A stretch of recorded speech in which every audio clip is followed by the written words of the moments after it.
How's it going? Welcome back. This is Jonathan, and in this video I am going to be talking about three things, and they're all relating around security, especially cybersecurity where it comes to cryptocurrencies.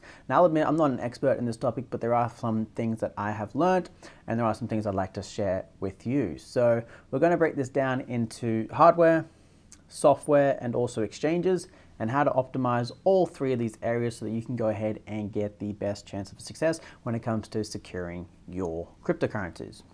Now, obviously there's a lot of different topics to cover in this space, but I'm just going to keep it to those three areas. I'm not going to talk about QR coding or anything like that. But first of all, we're going to start off with hardware, like I mentioned. Now, hardware comes in various different forms. You can have hardware for your internet connection, you can have hardware for your computer, you can have hardware for like your cybersecurity where it comes to like a Bitdefender sort of routing box. First of all, there is one hardware piece that I did buy, and I'm going to introduce you to another very shortly. And that first hardware was actually the SafePal wallets. Now, I did go ahead and get two of these. You can get them from the SafePal website. They are on special. They're actually extremely cheap. Now, I did research on a lot of these hardware wallets, and there was some that I was going to get, like the Ledger and things like that. I felt that with the introduction of the SafePal hardware wallet, especially at its price point and for my specific needs, I felt that this wallet was probably going to be the best one for what I needed it for, especially with the ability to do firmware updates, the long battery life. It's about 30-day battery life on it if you're using it at approx 10 minutes a day, they say. But this is it. It looks like, well, it's a bit thicker than a credit card, but they say that it's at least the length and width of a credit card. But obviously, you can go ahead and squeeze this in your pocket if you want to go out and do things, or you can get the leather jacket for it, and you can go ahead and place it in one of these. We'll put the leather jacket aside. We'll go ahead and just show you the formation of this device. So pretty much, it looks like a little rectangle, right? It's got a little camera on the back for scanning QR codes. You got your little dial pad down the bottom for navigating the actual display. Got your power button on the side, and on the bottom we have our micro USB button. Now let's go ahead and turn this little baby on. We'll hold it for about 5 seconds until we get this little SafePal icon. There you go, you can see it. And then once we've gone ahead and loaded it up, we get a display where we can have our wallet name, we have our battery, and then we have a few icons down the bottom which we can actually navigate through either way to go ahead and see what areas we want to go into. Now, I'll admit I'm not an expert on this thing, so I can't give you any more information, but we'll take a look at the website in a second because it's got a lot of information on it. And maybe this is one that you potentially are considering or wanted to know about, wanted to get some more information, even on the size of it and things like that. I do have one criticism about this, which I have noticed. I had actually charged it to full. I've left it for about 3 to 4 weeks turned off in the cupboard, and as we can see, we're now, on the warning symbol for the actual device that we're running out of battery. So I will go ahead and charge that up. I do tend to leave it off. I only leave it off because I don't really use it that much at the moment, but in the future I will go ahead and move all of my crypto to one of these, especially when the balances are quite substantial. But for now, we'll keep that in mind. Let's go ahead and switch around to the computer, because we'll go ahead and take a look at this in a bit more depth and then shoot over to some other areas that you should be focusing on when it comes to security, at least when it comes to security around the crypto space, but you can branch this out to any other area, okay? Let's go. So what I've got on the screen here is I actually have the SafePal website, and I thought we'd take at least half a minute to just navigate through it, bring out some points as to why I consider this over another, and then leave it in your hands if this is something you want to add to your actual product list or not for your cryptocurrency solutions, okay? So we have the SafePal S1, that's what it's called. They're also offering a SafePal cipher, so you can go ahead and jot down your seed phrase on there. And then, as you saw that I had before, we've also got the SafePal leather case, so that's something you could decide to add or not. Now, I used, obviously I use a lot of the exchanges as my primary brokers, but I also use Exodus, and SafePal is another one. I was going to migrate over from Exodus to SafePal, but I found that doing the full migration at the moment may be a bit too soon.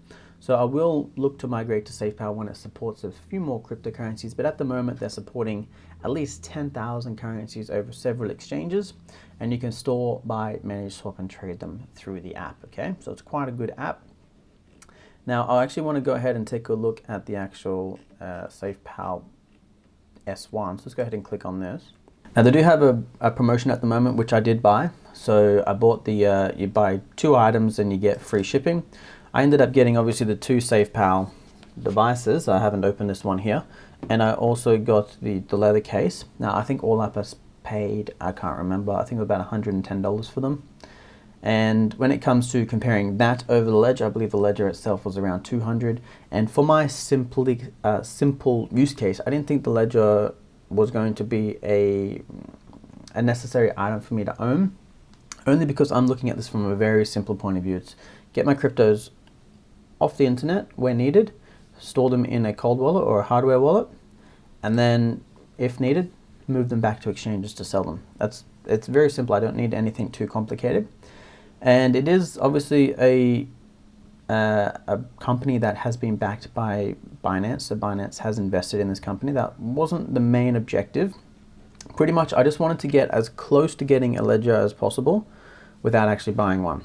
And I wanted to try and see if there was the potential to do that, and I think that SafePal is definitely the way to go if you're looking for that sort of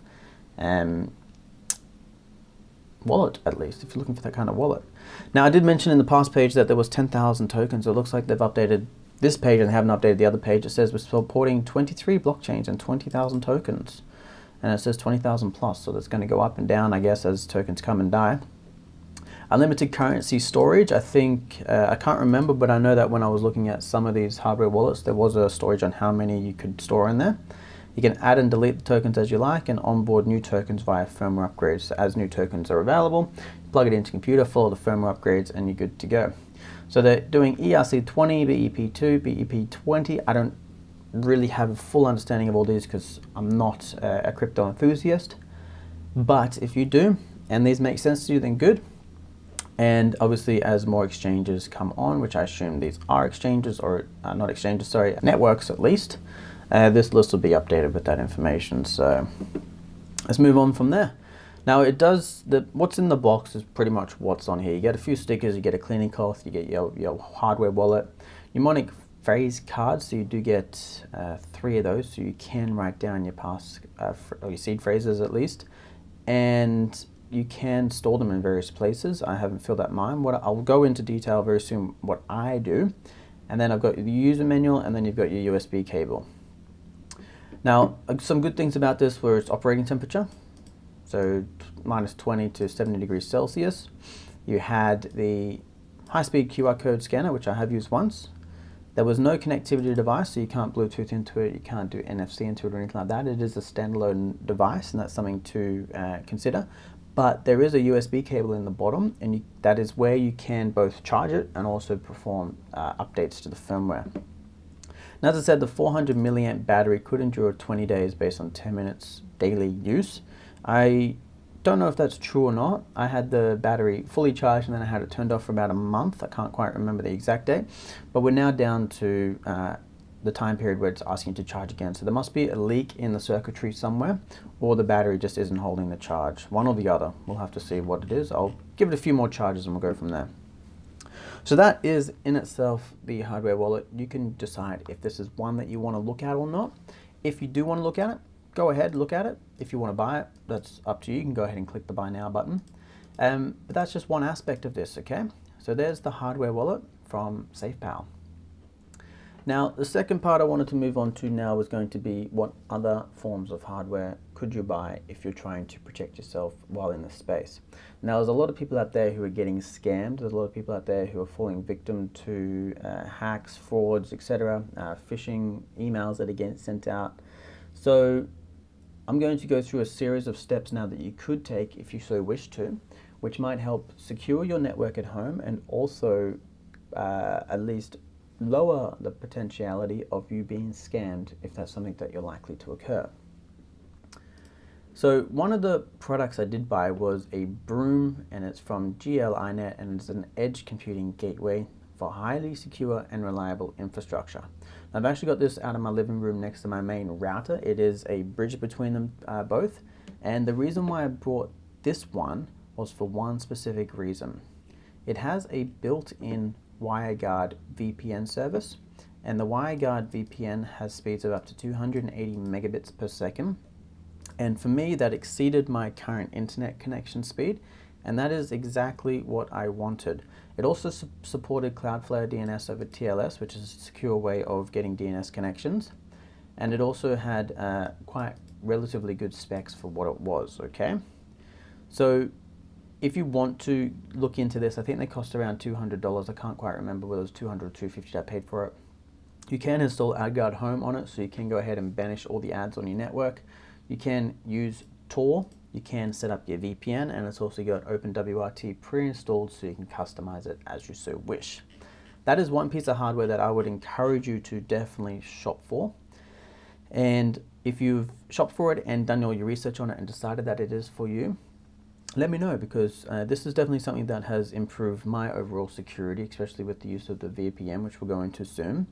But not a lot of people know about this sort of stuff, so I thought I'd bring it to you. You can take a look at some other people's reviews on this product online. I believe there are some other people who did unboxings and things for it. I got this at launch maybe 8 months ago now, or 9 months ago, I believe this product launched. They are bringing out new ones all the time. So it has been on the market for a little while, but in saying that, it is definitely one that you might want to consider actually adding, and then going ahead through the steps and setting up a network-wide ad blocking and also VPN securing for your whole network, so that way your internet activity is encrypted end to end, and then you can surf online with relative ease. So now that we've talked about some potential hardware capabilities that you could go out and buy, let's talk about software. Now, in the last bit I just mentioned that I'm using this specific device here, which is the Brume device, as my main device for VPN connectivity. So with that said, I'm going to go ahead and move on now onto my actual service provider for VPN, and then we'll do a few speed tests so that you can get an understanding of why I chose this VPN over another, why I got my complete setup going like this. And then in that essence, maybe give you some ideas on where you could go for the same similar setup if that's what you're looking for. So I've actually decided to use KeepSolid as my VPN provider. Now, I've used private internet access, I've used VPN Secure. I haven't used many of the other ones that are like the household name brands, mainly because I don't like to use companies that a lot of people are generally talking about, because they're generally operating on marketing only, and I like to go for the smaller guys, or at least the obscure companies, because it might give me an edge on what's actually going to give me the better security, okay? Now, I'm going to go ahead and log in to my account and give you a rundown on how I've set my account up. And what you'll notice is that I've got this little robot application up here, and this is actually my RoboForm software. Now, RoboForm is the software I use for password management. I do have a business account for this one, so I'm going to go ahead and log in. And what you'll notice when I log in is that I don't need to share my passwords with anyone, because all my passwords are saved in here, and I can go ahead and access my accounts as needed without going into the actual like any diary or anything like that. And pretty much I'm not limited in any way or shape or form of actually having my passwords exploited. So when I go ahead and touch this button and I log into my Australian server account as an example with KeepSolid, it's already pre-typed the password and it's already pre-typed the email. So any keylogger that's on my system, if I should have one at any specific time, would completely be skipped, okay? Let's go ahead and wait for this to log in. So now I'm in my account. I'm going to go ahead and click on Manage, and I'm just going to show you my current setup. Now, I actually opted for, I'll go ahead and open up the website quickly while that loads. I actually opted for the VPN Unlimited personal server, okay? So when I log in, you can see that I've got several accounts available, and I've also got a personal server available. My personal server's in Sydney. I get 1 terabyte of usage every single month, and obviously at this point in time I've got a nil expiry period because of the package I bought. But I can go in if I wish to, is change my actual location on my server. Now, I do have a bunch of servers that I can access, such as I can go around America, Europe, Asia. I've got the Sydney server, and I've currently got 1 terabyte a month on a lifetime account. And you can go ahead and buy this. These are US prices, and I believe given the currency at the time. I believe I paid around $800 for it. We do have 2 of these servers available to us because we bought 2. But I can go in and I can choose my new location should I wish to, and I can move around the world and still maintain a private dedicated server to me in all these locations. So if I was to go to Singapore or Japan or anywhere around Asia, I could switch my location to these and still have access to a private and dedicated server that I am the only one that is accessing, and I get 1 terabyte of speed, up to 1 terabyte of data bandwidth. I get 1 gigabits per second of speed, should my internet connection at any point in time be able to support that. I've got 2 gigs of RAM and a dual core processor that is running all this in the background. And I paid once. Now, there's a lot of people out there. I actually got into a discussion with this recently.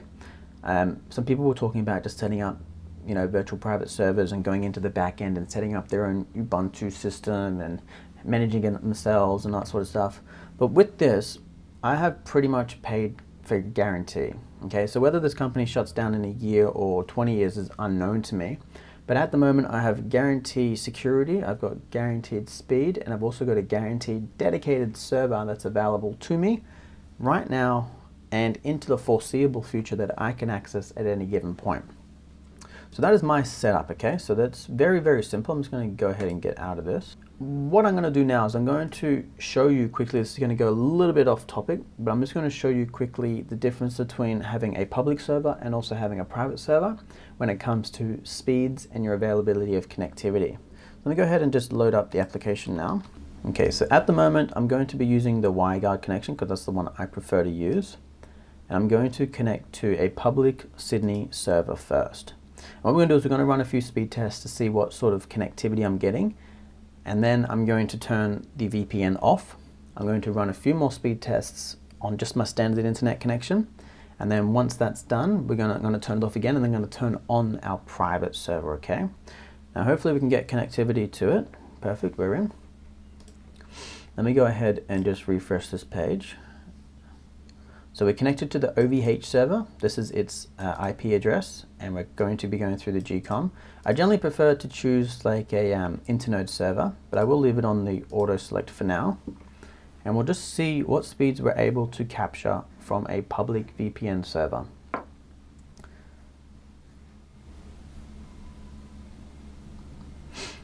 Okay, so when you go out and you buy all these VPN providers and you might be like VPN Secure, private internet access, or I don't know why the other VPN providers have, for some reason, like just slipped my mind. But even KeepSolid, for example, these are the up and download speeds that you, or most people generally get. Someone might be able to stretch 50 megabits, 75 megabits if they were actually in Sydney next to the server. But bringing it from Melbourne to Sydney and then from Sydney back to Melbourne, these are the speeds I'm looking at. So let me go ahead and just use that. So we got 18 ping, 26 megabits down, 13 megabits up. I'm just going to go ahead and change it to Launtel, might be a suitable one for now. And just see if we get similar speeds or if there's a little improvement there, okay? Please bear with me while it loads.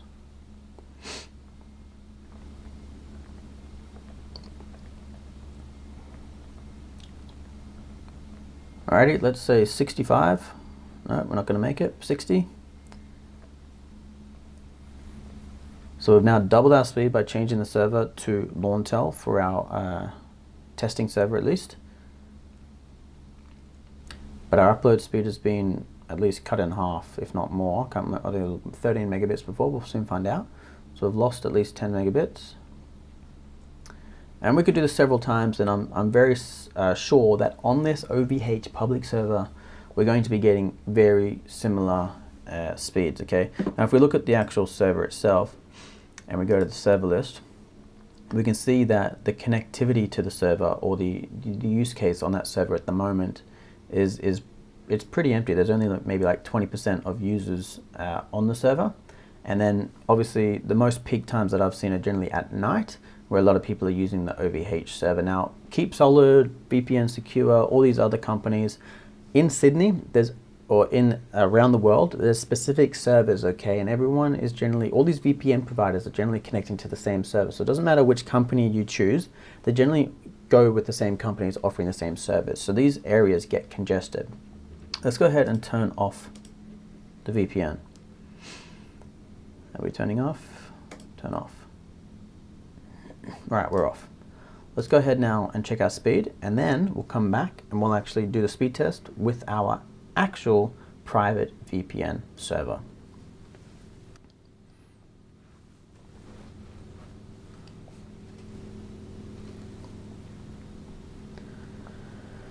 So this is our normal speed when we're accessing the internet, okay?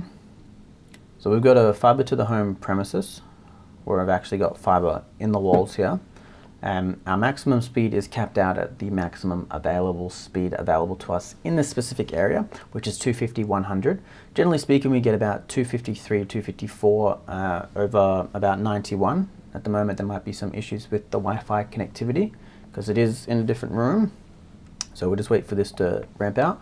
We'll go ahead and test it once more. We'll change the server. We'll do lawn tel again just to keep it. No, lawn tel available, Xtel.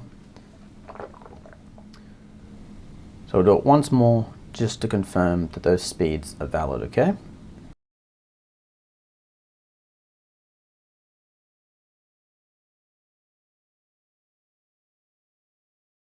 Now, when it comes to VPNs and VPN speed and that sort of jazz, a lot of people go out and they buy these cheap VPN services. It might be $3 a month, or it might be like $10 a month if you're going for like a premium one. But generally speaking, these VPN services don't provide you the security, or they either provide you the security or speed. So you either get good speed and lose on the security, or you get good security and you lose on the speed. What I found with KeepSolid, and I'm not anyway affiliated with them, and I don't care if you sign up with them or not, but I'm sharing with you my experience. What I found with them is that I'm getting both top-notch security and I'm also getting top-notch speed, especially through the private VPN server. So what I'm going to do now is I'm going to switch over to our private server. All right, so we'll go ahead and just refresh the page now that we got the VPN personal server connected. And as you can see, we're now linked to Trooper, not OVH, even though we're based in Sydney still. And now this is our personal IP address. So before we were using the OVH server, which is the public VPN server that a lot of people use, and sure, it's encrypted and that sort of stuff, but you're getting destroyed on the speed. So what I found is I'm generally getting about 1/5 of my overall speed. Now our speed, remember, our maximum speed here is 250 over 100. So when it comes to getting this top speed and using also a VPN service, I don't want to be connected to a VPN service and pay, you know, $150 a month for internet, but only be getting the equivalent of what someone can get if they're paying just $60, $70, $80 a month.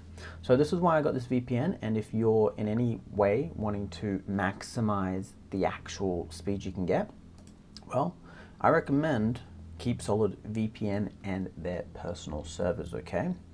So let's go ahead and just check out the speed now and just confirm what we're getting.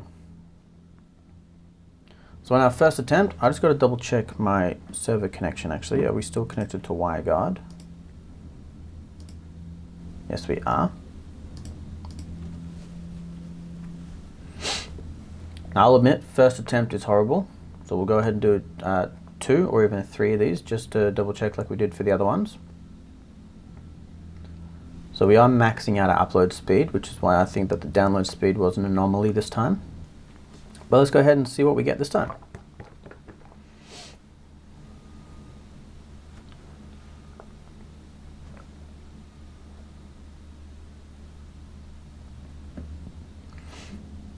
Alrighty, so the first few times, as I said, may have been an anomaly, might have been something wrong with the connection speed. As we can see now, we are getting closer to our expected connection speeds. And I'll be looking for around 200 as my general average. We might be getting some congestion somewhere else in the network at the moment with some other users at the time of recording, but as we can see, we generally max out our upload speed, at least in this essence, where in our tests for using public servers, you know, we average between 4 megabits on our first test and then up to 13 megabits on upload on our second test. So that is why in itself I use private servers, and I'm happy to pay the money for them. And I hope that you can see the benefit in actually paying an upfront lump sum for these, because it's definitely going to change the way that you use VPN connections moving forward. And especially when you couple it with our Brume setup. This is phenomenal setup right here. All right, so let's go ahead and move on to the final bit of advice I have for when it comes to actually securing your account. So first of all, we're talking about hardware wallets. We've talked about hardware devices for securing your home network. We've taken a look at some VPNs and I've done some various speed tests. Now we're going to take a look at the brokers, okay? So I'm going to go ahead and log into my CoinSpot account. Now, as you may remember from before, I am going to go ahead and just use my automatic login form. And if you can guess my password for this, kudos to you. Let's go ahead and log in. Now I'm just going to click on this little human up here and I'm going to go down to security because this is where all the information is that we want to be changing and updating for our account. So first of all, if you don't have two-factor authentication on, turn it on. What happens normally, because I have a trusted device on this computer, it didn't actually ask for my two-factor authentication, but if someone was to actually obtain my email address and then crack my huge ass password, well, then they've got to face my two-factor authentication, which is linked to my mobile number or a two-factor authentication app, which is another layer of security.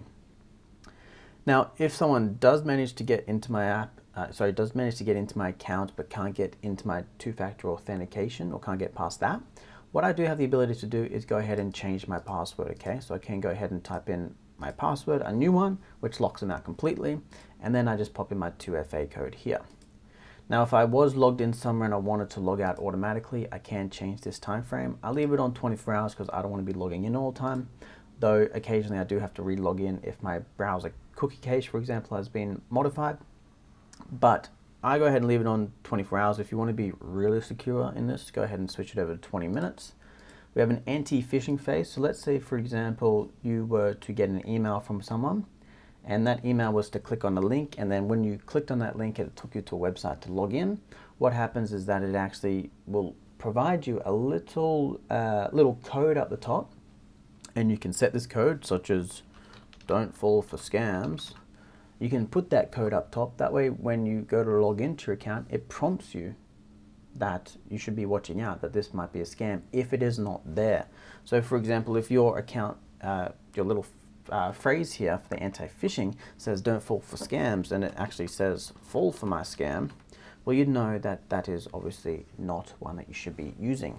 So what you'd do in that case is you wouldn't log in and you just move on, delete it, block that person, and so forth.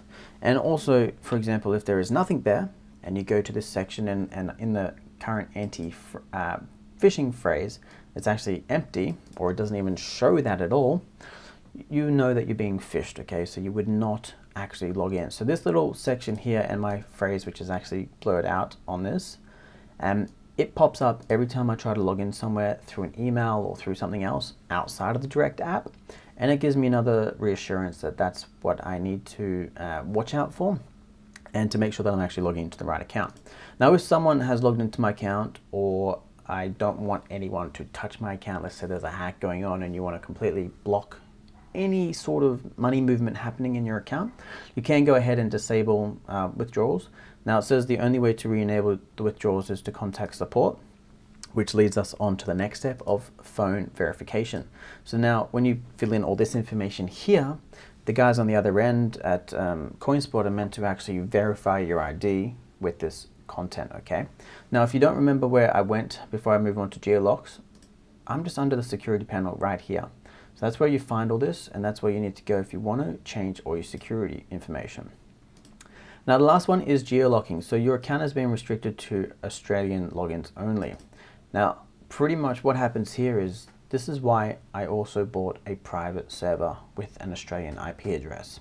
Pretty much I can now travel around the world and I can log in through my private VPN server into my account and bypass any form of geo-locking on my account right here. So if I was to wanting to disable my Geo account, what I'll do is I'll pop in my two-factor authentication, and then that means if I'm over in Japan or over in the US, whatever, I can log into my account without needing an Australian IP address. But with this turned on, only Australian IP addresses will be accepted. And I have tested this, and I have tested it through a VPN tunnel, which means that I've logged in to a US VPN, and then on the other end I've logged in with an Australian VPN. So it detects the Australian VPN, even though it's going through another US VPN and then back into Australia because I'm in Australia. It's detecting that tunnel and it's actually letting me in. Whereas if I was to just do the US only, it actually says unable to get into your account. So it does work. And also the VPN, the Aussie VPN does work as to bypassing other country locations. So I definitely recommend turning it on just for reassurance.